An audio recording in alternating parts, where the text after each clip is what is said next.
ሰላም ጤና ይስጥልን። ከቻናል 1 ቴሌቪዥን የሀገር ውስጥና የባህር ማዶ ዜናዎቻችን ቢዝነስና ስፖርትን ጨምሮ ወደ እናንተ የሚደርሱ ነው የሚሆነው። ዜናውን እየመራው ወይንሸት ዘውዴ አብሬያችሁ ቆይታ አደርጋለሁ። አብረን ቆይ።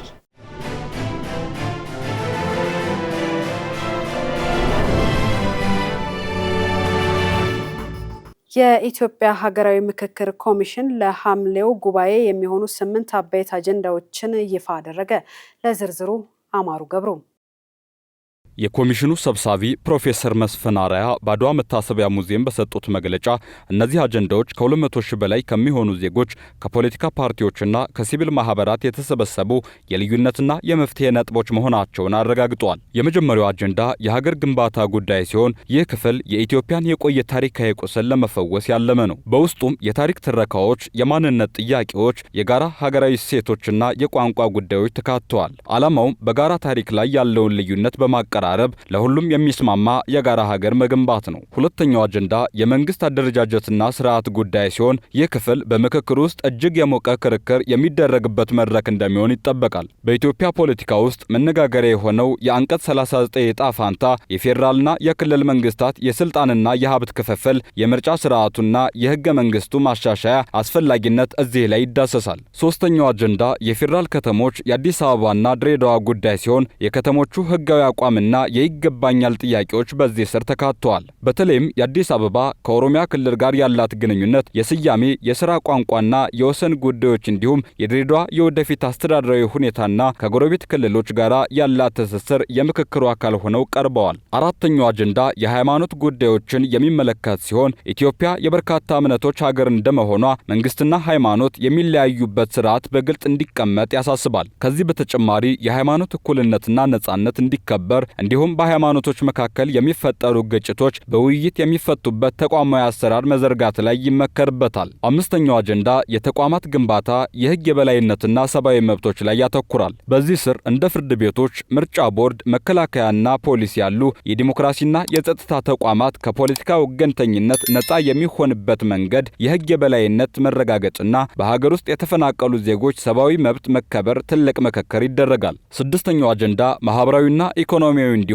የአርሶ አደሮችና አርብቶ አደሮች ጉዳይ ሲሆን በኢኮኖሚው ዘርፍ ለዓመታት ሳይፈታ የቆየው የመሬት ባለቤትነት ጥያቄ ለክርክር ይቀርቧል። ፍትሐዊ የሀብት ክፍፍል፣ የኑሮ ውድነትን መቋቋም፣ የአርሶ አደሩና አርብቶ አደሩ ልዩ ፍላጎቶችና ጥቅሞች እንዲከበሩ የሚጠይቁ ዝርዝር ነጥቦችም ተካተዋል። ሰባተኛው አጀንዳ ሙስናና የመልካም አስተዳደር ጉዳዮች ላይ ያተኮረ ሲሆን ሀገራዊ እድገትን እያደናቀፈ ያለውን ሙስና ለመዋጋት የሚያስችሉ ጠንካራ ተቋማትን መገንባት ላይ ያለመ ነው። በተጨማሪም የመንግስት አገልግሎት አሰጣጥ ፍትሐዊ፣ ግልጽና በብቃት ላይ የተመሰረተ እንዲሆን የሚያስችሉ የለውጥ ሐሳቦች ይመከርባቸዋል። ስምንተኛው አጀንዳ የሰላም ግንባታ ጉዳይ ሲሆን የትጥቅ ትግል የሚያበቃበትና ሁሉም አካላት ወደ ሰላማዊ የፖለቲካ ትግል የሚመጡበት መንገድ ይመቻቻል። ለታሪካዊ በደሎች ዕውቅና የሚሰጥበት የሽግግር ፍትህና በዜጎች መካከል እውነተኛ ሀገራዊ እርቅ የሚፈጸምበት ሁኔታ በዚህ አጀንዳ ስር በሰፊው የሚዳሰስ ሲሆን የጠቅላላው ሂደት መዳረሻና ወሳኝ ግብ ሰላም መሆኑ ተገልጿል።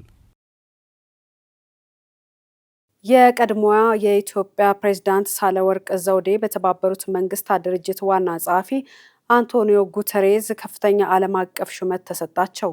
ዝርዝሩ የኤፍራታ ጥላውን ነው።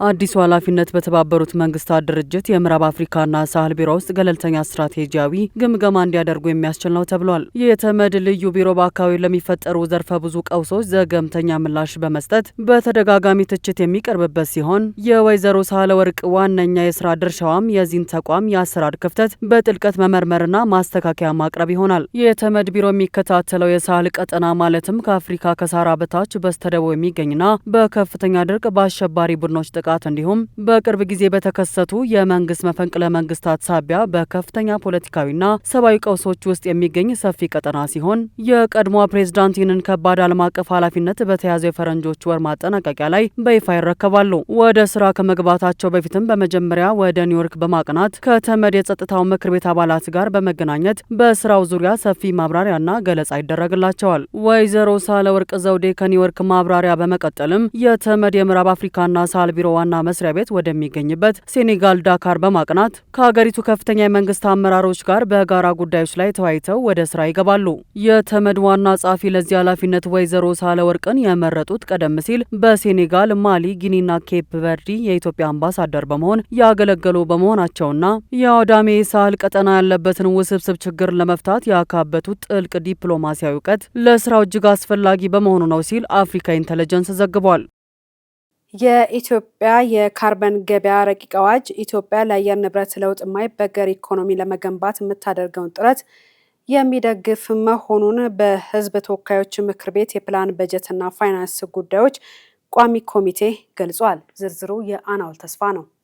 የፕላንና ልማት ሚኒስትር ዴኤታ ስዩም መኮንን በህዝብ መድረክ ለተሳተፉ አካላት ስለ ብሔራዊ የካርበን ግብይት ረቂቅ አዋጁ ይዘትና አስፈላጊ ማብራሪያ ሰጥተዋል። በማብራሪያቸውም የካርበን ግብይት የአየር ንብረት ለውጥን ለመከላከል የተዘረጋ ዓለም አቀፍ የንግድ ስርዓት መሆኑን ጠቅሰው ዓላማውም ወደ አካባቢ አየር የሚለቀቅ በካይ ጋዝን ማስወገድ፣ መቀነስና መከላከል ነው ብለዋል። ኢትዮጵያም ይህንን ለመተግበር በፖሊሲ የተደገፈ ተግባር እያከናወነች እንደምትገኝም ጠቁመው ይህም በዓለም አቀፍ ደረጃ እውቅና ማስገኘት መቻሉን ጠቁመዋል። ለህዝብ ውይይት ይፋ የተደረገው ረቂቅ አዋጁ በሀገራችን የካርበን ገበያ ልማት ላይ ወሳኝ ምዕራፍ የሚከፍት መሆኑን ጠቅሰው የካርበን ግብይት ኢትዮጵያ ከዘርፉ ተጨማሪ የፋይናንስ ምንጭ የምታገኝበት መሆኑን ጠቁመዋል። የበካይ ጋዝ የልቀት መጠን እንዲቀንስ በማድረግ የአረንጓዴና የዘላቂ ልማት ግቦች እንዲሳኩ እንደሚያደርግም እንዲሁ በህዝብ መድረኩ የተሳተፉ የአረንጓዴ አሻራ ቴክኒክ ኮሚቴ አስተባባሪ አደፍረስ ወርቁ በሰጡት አስተያየት ረቂቅ አዋጁ ኢትዮጵያ ለአረንጓዴ ኢኮኖሚ ግንባታ የሰጠችውን ትኩረት በግልጽ የሚያሳይ ነው ብለዋል። የኢትዮጵያ የካርበን ገበያ ረቂቅ አዋጅ የካርበን ግብይት ለሀገራችን እንደ አንድ ተጨማሪ ኢንቨስትመንት አማራጭ ሆኖ ስለሚያገለግል ሂደቱ በተፋጠነ መልኩ ወደ ተግባር መግባት እንዳለበትም አመላክተዋል። በህዝብ ተወካዮች ምክር ቤት የፕላን በጀትና ፋይናንስ ጉዳዮች ቋሚ ኮሚቴ ሰብሳቢ ደሳለኝ ወዳጅ ኢትዮጵያ ዓለም አቀፍ የአየር ንብረት ለውጥ ስምምነቶችን ከፈረሙ ሀገራት አንዷ መሆኗን ገልጸዋል። ይህ የካርበን ገበያ ረቂቅ አዋጁ የተበታተኑ አሰራሮችን ወደ አንድ በማምጣት የካርበን ግብይትን በተሟላና ግልጽ በሆነ የህግ ማዕቀፍ ለመምራት ያስችላል ብለዋል። ረቂቅ አዋጁም ሀገሪቱ ለአየር ንብረት ለውጥ የማይበገር ኢኮኖሚ ለመገንባት የምታደርገውን ጥረት የሚደግፍና ለተግባራዊነቱም ትልቅ መሰረት የሚጥል መሆኑን ጠቁመዋል። በተጨማሪም አረንጓዴ ልማትንና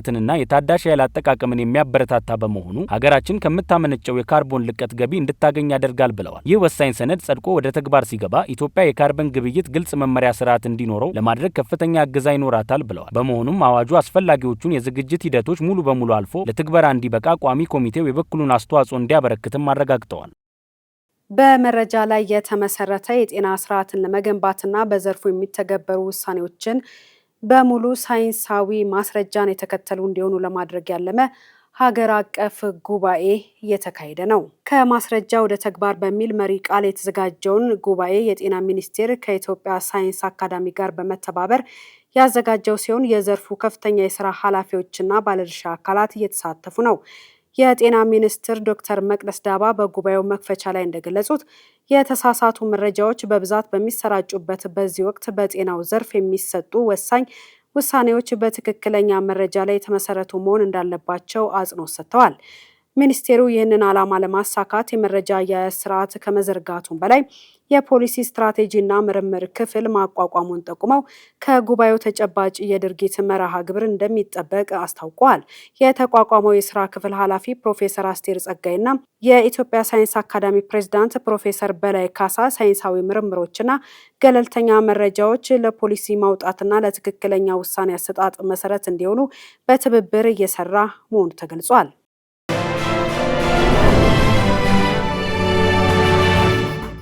ከውጭ ምንጭ ወዳገኘናቸው መረጃዎቻችን እናልፋለን።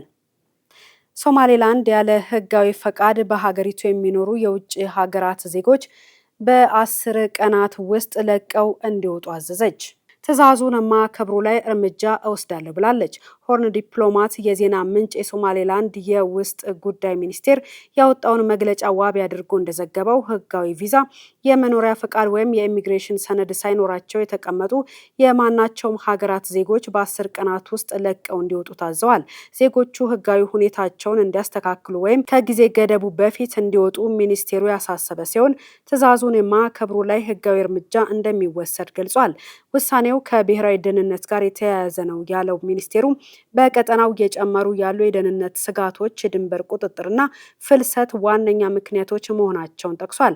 በሶማሌላንድ በሺዎች የሚቆጠሩ የተለያዩ ሀገራት ዜጎች በንግድ፣ በግንባታ፣ በቤት ውስጥ ስራዎችና በቀላል የዕለት ተዕለት ሙያዎች ተሰማርተው ይገኛሉ። ባለፈው ዓመት ያለ ህጋዊ ሰነድ የሚኖሩ የውጭ ሀገራት ዜጎች እንዲመዘገቡ ተደርጓል። በ2016 በ2022 እና በ2025 በተመሳሳይ ህገወጥ የውጭ ሀገራት ዜጎችን የሚመለከቱ የማስጠንቀቂያና የማስወጣት እርምጃዎች ተወስደዋል። እርምጃው ሶማሌላንድ ራሷን እንደ ተለየ መንግስት በማቅረብ የድንበርና የኢሚግሬሽን ቁጥጥሯን ለማጠናከር እየሞከረች መሆኗን አመላካች ነው ተብሏል። የአሜሪካው ፕሬዝዳንት ዶናልድ ትራምፕ በአብዛኛው ከኢራን ጦርነት ጋር ለሚያያዝ ወጪ የሚውል 87.6 ቢሊዮን ዶላር በምክር ቤት እንዲፈቀድላቸው ጠየቁ። አጣዳፊ ላሏቸው ከኢራን ጦርነት ጋር የተያያዙ ወጪዎች ገንዘብ እንዲፈቀድላቸው የጠየቁት ያለ ምክር ቤት ፈቃድ ወታደራዊ እርምጃ መውሰድ እንዳይቀጥሉ በተወሰነ ማግስት ነው። ለዝርዝሩ አማሩ ገብሩ። ሪፐብሊካኖች በአብላጫ የያዙት የአሜሪካ የሕግ መወሰኛ ምክር ቤት ትራምፕ የኢራንን ጦርነት እንዲያቆሙ የቀረበውን የውሳኔ ሐሳብ አጽድቋል። ትራምፕ ምክር ቤቱ እንዲያጸድቅላቸው ከጠየቁት ፈንድ መካከል 67 ቢሊዮን ዶላር ለመከላከያ ሚኒስቴር፣ 21 ቢሊዮን ዶላር ለጦር መሳሪያ፣ 17.3 ቢሊዮን ዶላር ለሥራ ማስኬጃና 12.1 ቢሊዮን ዶላር ለምስጢራዊ ክንውኖች መሆኑን ዋይት ሀውስ አስታውቋል። የተቀረው ገንዘብ ከኢራን ጦርነት ጋር የሚያያዝ አይደለም። 11 ቢሊዮን ዶላር ለአርሶ አደሮችና 1.4 ቢሊዮን ዶላር በማዕከላዊ አፍሪካ የኢቦላ ስርጭትን ለመቆጣጠር እንደሚውል ተገልጿል። ትራምፕ ያቀረቡት ጥያቄ በቀላሉ በምክር ቤት ይሁንታ ላያገኝ ይችላል ተብሏል። ሪፐብሊካንና ዲሞክራት እንደራሴዎችም በኢራን ጦርነት ደስተኛ ለመሆናቸውን ሲገልጹ ቆይተዋል። በሚቀጥለው ህዳር የአማካይ ዘመን ምርጫ ከመቃረቡ አንጻርም በጦርነቱ ላይ ከተለያዩ አቅጣጫዎች ጥያቄዎች ተነስተዋል። ዋይት ሀውስ ለምክር ቤቱ አፈጉባኤ በላከው ደብዳቤ አብዛኛው ጥያቄ ከኢራን ጦርነት ጋር የተያያዘ ወጪዎችን ይመለከታል ብሏል። ዋይት ሀውስ ባቀረበው ዝርዝር ውስጥ በመካከለኛው ምስራቅና ደቡብ እስያ የሚገኙ የአሜሪካ ኤምባሲዎችና ዲፕሎማቲክ መቀመጫዎች ደህንነት በተሻለ ሁኔታ ለማስጠበቅ የተመደበው 300 ሚሊዮን ዶላር ይገኝበታል። ዋሽንግተንና ቴሄራን አሁን በተኩስ አቁም ስምምነት ስር ቢሆኑም አሜሪካ ካደረሰችው ወታደራዊ ጥቃቶች በኋላ ግብዓቶቿን መልሳ ማደራጀት እንዳለባት ፔንታገን ገልጿል።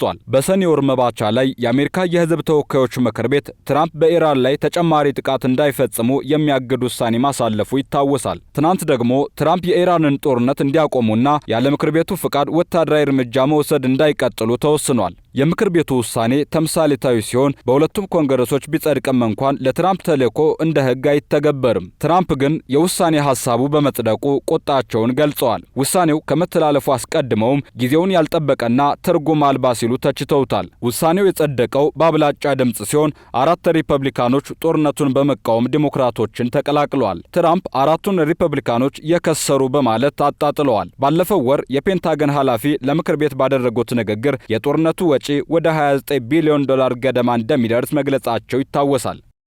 ዓለም አቀፉ የአቶሚክ ኃይል ተቆጣጣሪ ኤጀንሲ የኢራንን የኒውክሌር ተቋማትና የዩራኒየም ክምችት እንደሚፈትሽ አስታወቀ።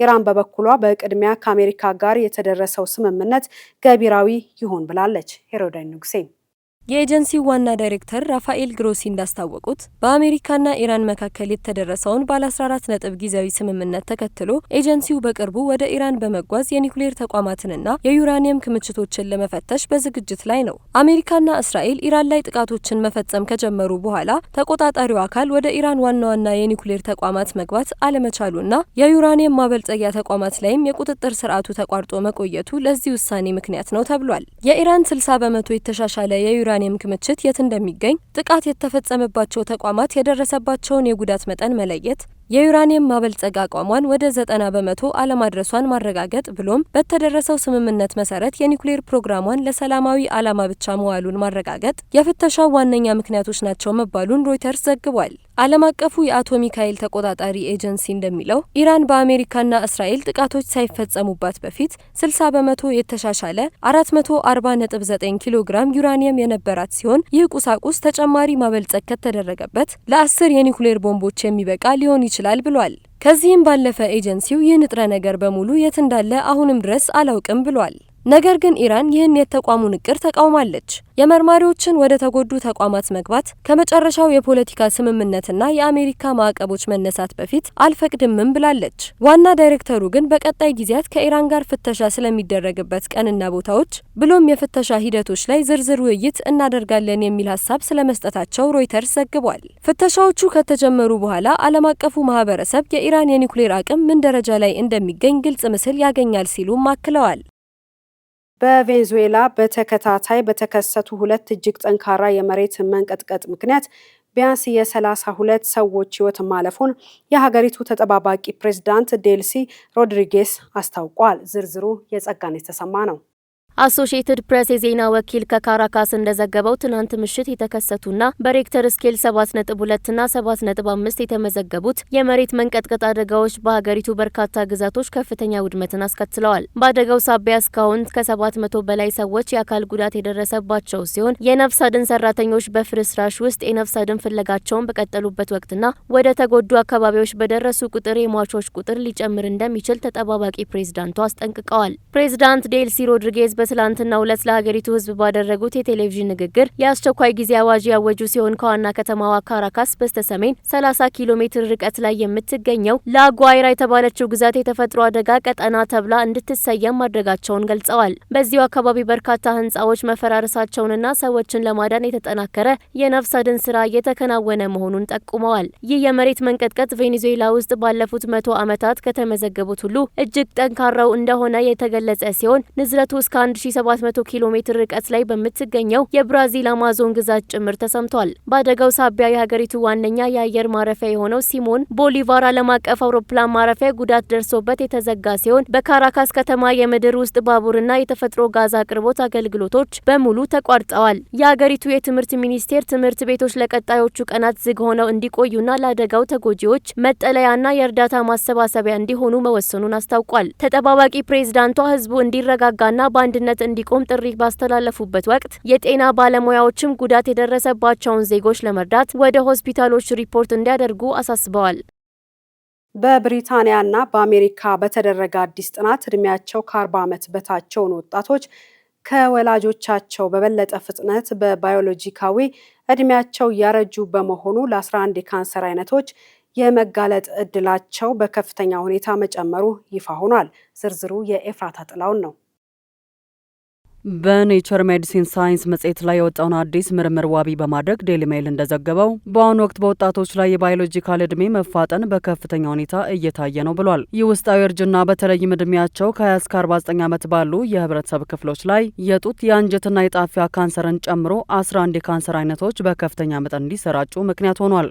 ምርምሩ በብሪታንያና በአሜሪካ በሚኖሩ 164,000 ሰዎች በላይ የተደረገ ሰፊ የደም ናሙና ምርመራን መሰረት ያደረገ ነው። የላቦራቶሪ ውጤቶቹ እንደሚያሳዩት በአሁኑ ወቅት በ30ዎቹና በ40ዎቹ የዕድሜ ክልል ውስጥ የሚገኙ የዚህ ትውልድ አባላት ከወላጆቻቸው ትውልድ በበለጠ ፍጥነት የውስጥ አካላት እርጅና እያጋጠማቸው ይገኛሉ።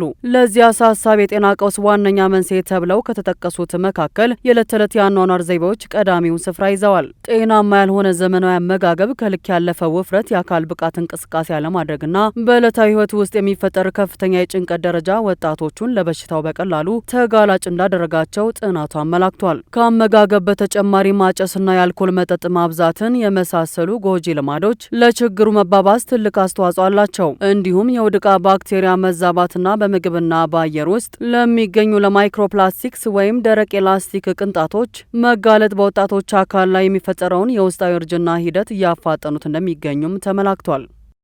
የስነ ፈለግ ተመራማሪዎች ክብደታቸው ከጥጥ ከረሜላ የቀለሉ ነገር ግን ሲታዩ ግዙፍ የሆኑ አዳዲስ ፕላኔቶችን ማግኘታቸውን አስታወቁም።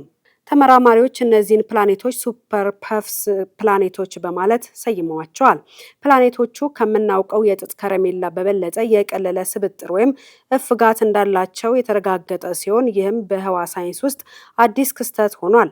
እንደ ተመራማሪዎቹ ገለጻ ውህደታቸውን ለማረጋገጥ የናሳ ዌብ ስፔስ ቴሌስኮፕ ተከታታይ ምልከታዎችን ቢጠይቅም ፕላኔቶቹ በአብዛኛው የተገነቡት ከሃይድሮጂን እና ከሂሊየም ጋዞች በመሆኑ እንደ ፊኛ የተነፉና እጅግ ቀላል እንዲሆኑ አድርጓቸዋል። ይህ ግኝትም ፕላኔቶች እንዴት እንደሚፈጠሩና በጊዜ ሂደት ምን አይነት ለውጥ እንደሚያሳዩ ለሚደረገው ምርምር አዲስ በር የከፈተ ነው ተብሎለታል። ተመራማሪዎች እነዚህ ቀላልና ግዙፍ ፕላኔቶች በከባቢ አየር ውስጥ ያሉ ጋዞቻቸውን ሳይበታተኑ እንዴት ጠብቀው ሊቆይ እንደቻሉ ተጨማሪ ጥናት እንደሚያስፈልገው ገልጸዋል። ይህም የሰው ልጅ ስለ አጽናፈ ሰማይና ስለ ሩቅ ፕላኔቶች ያለውን እውቀት አንድ ደረጃ ከፍ እንደሚያደርግ ይጠበቃል።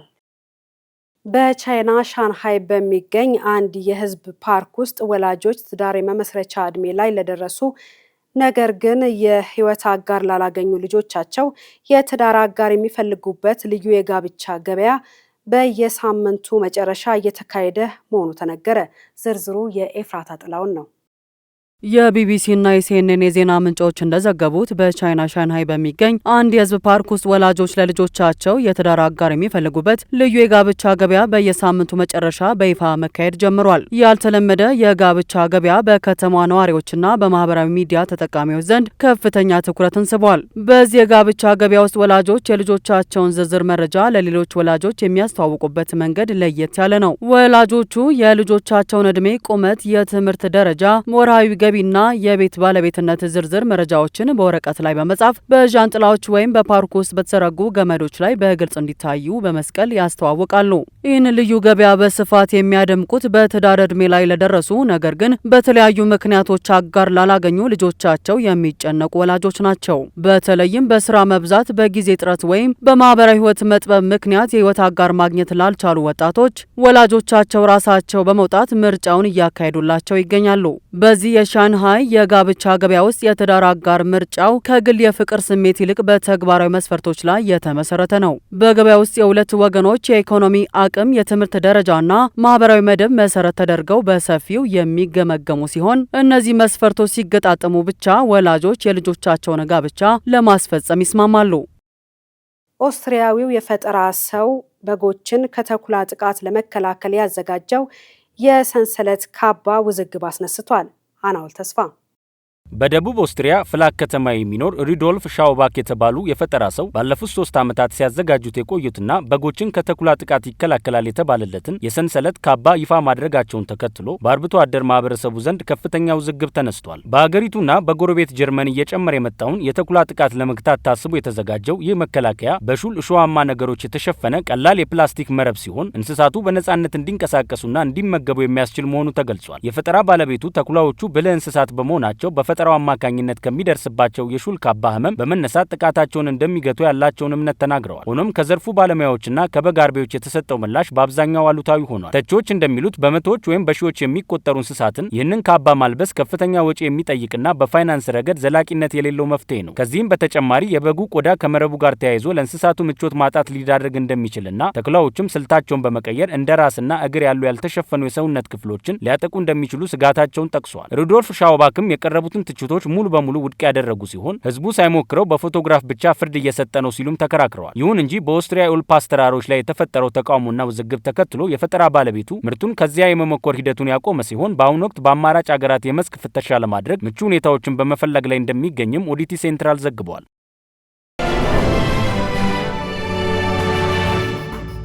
የቢዝነስ መረጃዎቻችንን እናስከትላለን።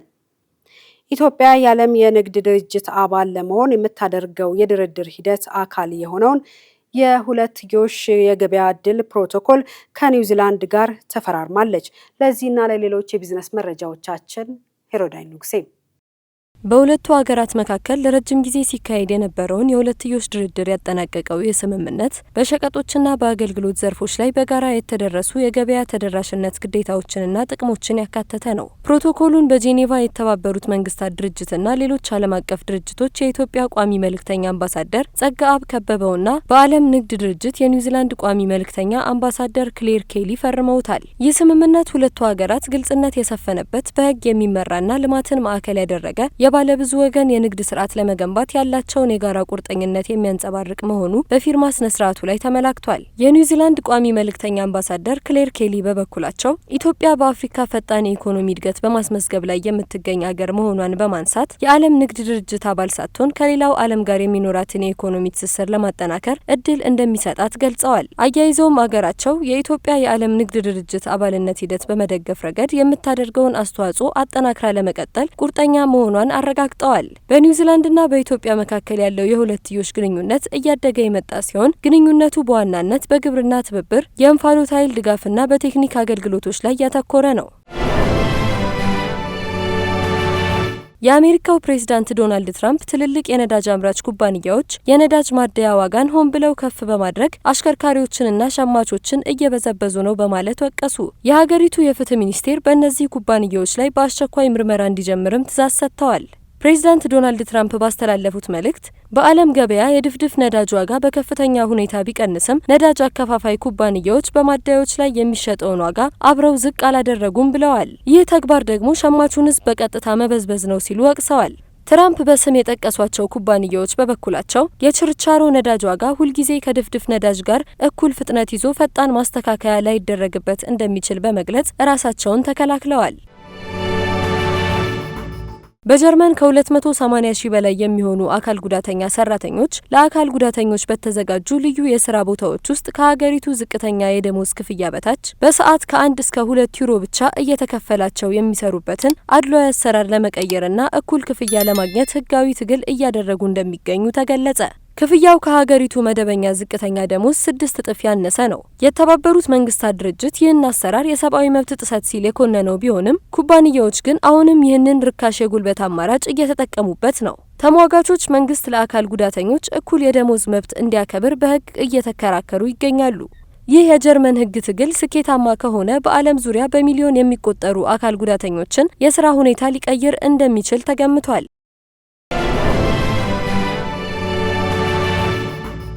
በመጨረሻም ስፖርት። የትንሿን ሀገር ኩራሳኦ ብሔራዊ ቡድንን ለዓለም ዋንጫ ያደረሱት አሰልጣኝ በሴት ልጃቸው ህመም የተፈተኑ አሰልጣኝ ናቸው።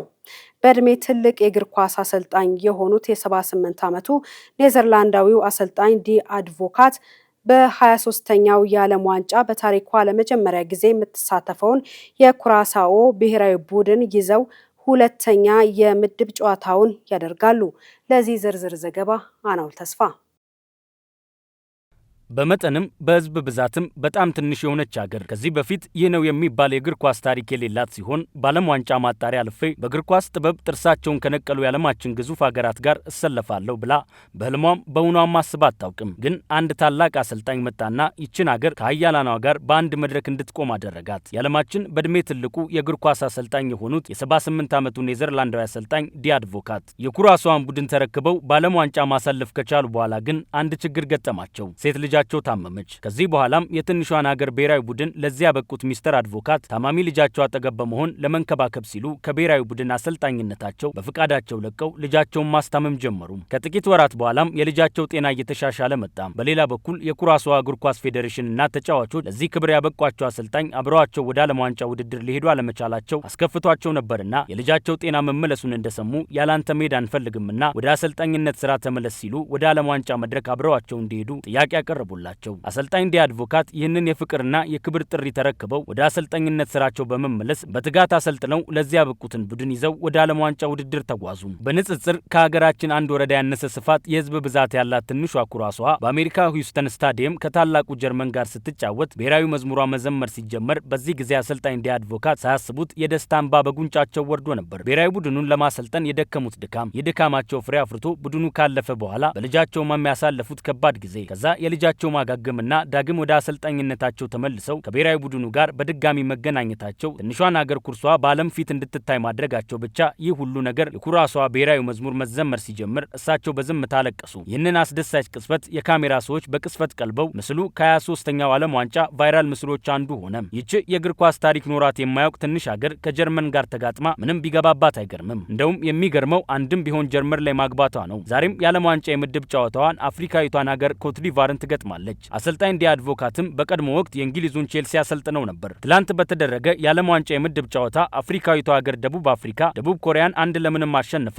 በታሪኳ ለመጀመሪያ ጊዜ ጥሎ ማለፉን ተቀላቅላለች። በሌላ ጨዋታ ስዊዘርላንድ ካናዳን 2-1 በሆነ ጠባብ ውጤት አሸንፋለች። ሞሮኮም ሃይቲን 4-2 ስታሸንፍ ብራዚል ስኮትላንድን 3-0፣ ቦስኒያ ኳታርን 3-1፣ ሜክሲኮም ቼክ ሪፐብሊክን 2-0 አሸንፈዋል። ዛሬም ቀጥሎ በሚካሄደው 23ኛው የዓለም ዋንጫ የምድብ ጨዋታ ኢኳዶሪያል ከጀርመን፣ ኩራሳዋ ከኮት ዲቫር፣ ቱኒዚያ ከኔዘርላንድ፣ ጃፓን ከስዊድን፣ ቱርክ ከአሜሪካ፣ ፓራጓይ ከአውስትራሊያ የሚያደርጉት ጨዋታ ይጠበቃል። ከቻናል ዋን ወደ እናንተ ሲደርስ የነበረው ዜናችን ተጠናቋል። ስለተከታተላችሁን እናመሰግናለን። የቻናል ዋን ፕሮግራሞች የሚቀጥሉ ይሆናሉ። ዜናውን እየመራ ወይንሸት ዘውዴ አብሬያችሁ ቆይታ አድርጌያለሁ። ሰላሙ ነው።